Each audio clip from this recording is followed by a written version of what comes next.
இரண்டாவது சுற்று மறுக்கும் சுற்று முதல் பேச்சாளராக திரு நாஞ்சில் சம்பத் அவர்களை அன்போடு அழைக்கிறேன். இதிலே பலன் யாருக்கு என்று கேட்டால் தாவேகாவுக்கு அதிக பலம்தான் என்று சொல்வதற்குத்தான் நான் மீண்டும் வந்திருக்கிறேன். அதற்கு காரணம் ஒன்றிய அரசும் மாநில அரசும் நாட்டு மக்களை இன்றைக்கு கசக்கி பிழிகிறது. என்னை கவர்ந்த ஒரு கவிஞன் ஒரு கவிதை பாடினான். புகை பிடித்தால் இறப்பாய், மது குடித்தால் இறப்பாய், ரெண்டையும் விற்றால் வாழ்வில் சிறப்பாய் என்றான். அதுதான் இன்றைக்கு மக்களின் நிலைமை. 12 மணிக்கு திறக்கிற மதுக்கடைக்கு 10 மணிக்கு போய் தபம் இருக்கிறான்.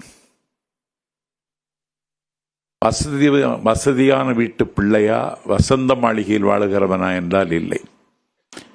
முழுவயிறு காணாதவன், முதுகெலும்பு முறிய பாடுபடுவோன், வாழ்வின் சுவை காணார் வல்லையூரின் பகடைக்காய்கள் ஓடப்பர், அவர்கள் வீட்டு பிள்ளைகள் தான் அந்த வாசலில் நிற்கிறார்கள். வாக்குறுதிகளில் ஒன்று படிப்படியாக டாஸ்மாக் கடைகளை இழுத்து மூடுவோம் என்பது. அந்த முயற்சியில் திமுக அரசு தோல்வியடைந்திருக்கிறது.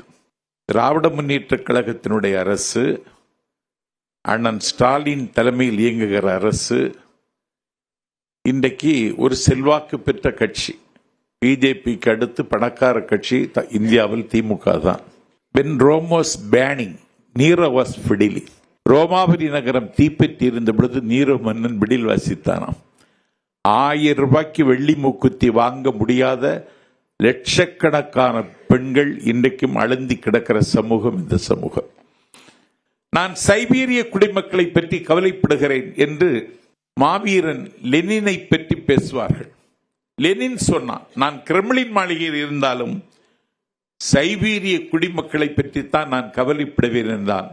அந்த குடிமக்களை பற்றி கவலைப்படுகிற ஆட்சியாக இந்த ஆட்சி இன்றைக்கு இல்லை என்பதை பதிவு செய்து, எங்கள் கொள்கை எதிரி யூடியூபர் 55,000 மேலான பதிவுகளை இவர்கள் விலைச்சத்தனமான பாசிசத்தை கையில் வைத்திருக்கிறவர்கள் ரத்து செய்திருக்கிறார்கள்.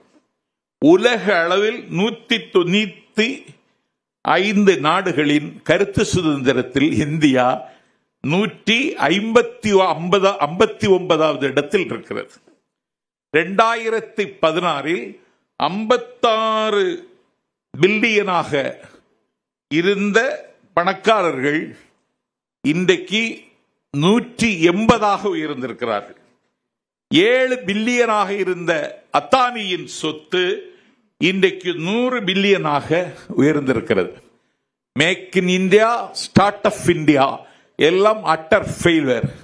நீங்கள் 3000 கோடி ரூபாய் செலவழித்து ஆகாயம் அளவுக்கு வைத்த சர்தார் வல்லபாய் பட்டேல் சிலை கூட சீனாவில் இருந்து இறக்குமதி செய்யப்பட்டது. அந்த சிலையை கூட உங்களால் சொந்தமாக வைக்க முடியவில்லை. 1000 குறைகள் இருக்கிறது. களத்தில் சந்திப்போம். வருகிற களம் தளபதி விஜய்க்கான களம் என்பதையும் நாம் தமிழர் கட்சி நண்பர் இடும்பாவனம் கார்த்திக் சொல்லுகிறேன், தனியாகத்தான் நிற்பேன் என்கிறார். இன்னும் 400 தொகுதியாக இருந்தாலும் அவர் தனியாகத்தான் நிற்பார். எல்லோருக்கும், எல்லா கட்சிகளுக்கும் தேர்தல் என்பது செலவு. நண்பர் சீமானுக்கு அது மிகப்பெரிய வரவு. எப்போதும் தேர்தல் வர வேண்டும் என்றே என் நண்பன் சீமான் விரும்புகிறார். நான் இடும்பாவனம் கார்த்திக் மூலம் சீமானுக்கு சொல்லுகிறேன், கடலில் எத்தனை புயல்களை சந்தித்தாய் என்பதல்ல முக்கியம், கரை சேர்ந்தாயா என்பதுதான் முக்கியம்.